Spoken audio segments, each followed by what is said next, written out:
আপনাদের দেখাবো লাউ পাতা দিয়ে চিংড়ি মাছের একটা সুন্দর রেসিপি। খেতে হবে দুর্দান্ত স্বাদের। চলুন শুরু করা যাক। আসসালামু আলাইকুম। আমি লাউ পাতাগুলো ছোট ছোট টুকরো করে কেটে নিচ্ছি।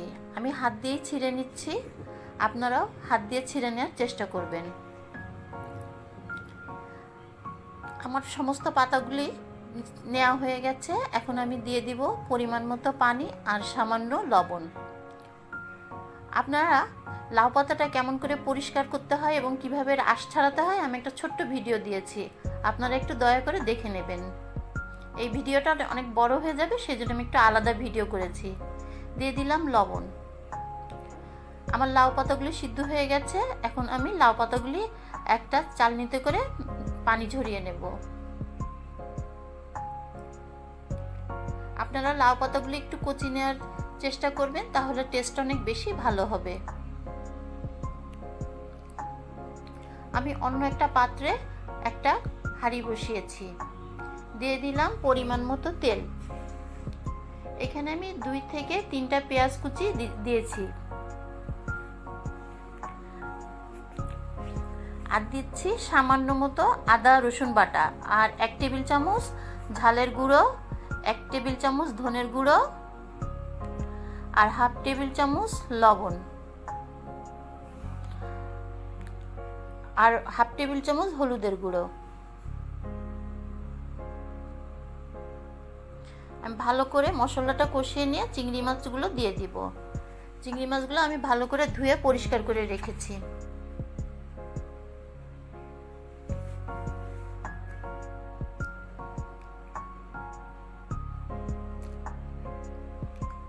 আমার মাছটা ভালো করে কষানো হয়ে গেছে। আমি এটা একটা বাটিতে সরিয়ে রাখবো।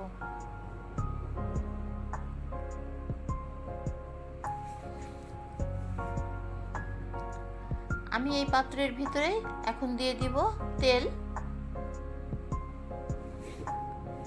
2.5 টেবিল চামচ মতো এখানে আমি পেঁয়াজ বাটা দিয়েছি।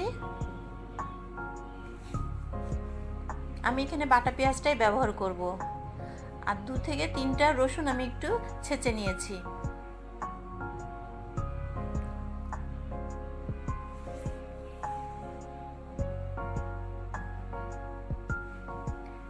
আর দিয়ে দিচ্ছি 1/2 টেবিল চামচ মতো হলুদ, আর কয়েকটা মরিচ ফের দিয়ে দিচ্ছি। আমি একটু পানি দিচ্ছি যাতে মশলাটা ভালো করে কষানো হয়, পেঁয়াজের গন্ধটা যেন চলে যায়। আপনারাও মশলাটাকে ভালো করে কষিয়ে নেবেন। আমিও একটু একটু পানি দিয়ে মশলাটা ভালো করে কষাবো।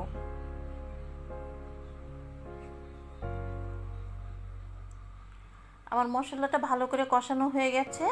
এখন আমি দিয়ে দিব 1/2 টেবিল চামচ মতো জিরের গুঁড়ো। আমি এখন লাস্ট বারের মতো পানি দিয়ে দিচ্ছি, আর দিচ্ছি 2টো তেজপাতা। আমার পানিটা ফুটে উঠলে আমি এখন এখানে লাউ পাতাগুলি দিয়ে দিব।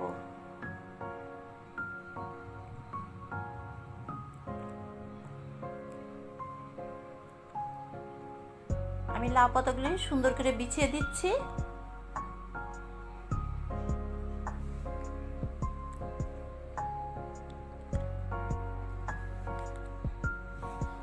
দিয়ে দিলাম সামান্য একটু লবণ স্বাদ মতো।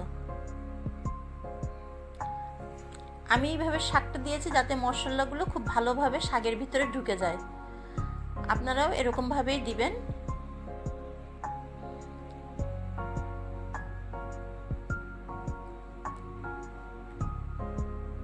আমি এখন কিছুক্ষণের জন্য ঢাকনি দিয়ে ঢেকে রাখবো।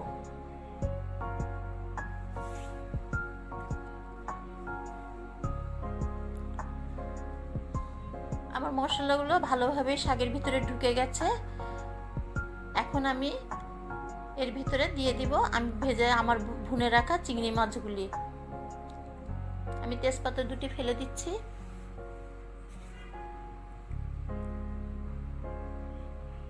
দেখুন দর্শক, আমার শাকের কালারটা কিন্তু একদম গ্রিন, কালার নষ্ট হয়নি। এখন আমি চিংড়ি মাছগুলি দিয়ে দিব। আমি আর শাকটা নাড়াচাড়া করব না। এই চিংড়িটাই এখন পুরো শাকটা অনেক টেস্টি বানাবে।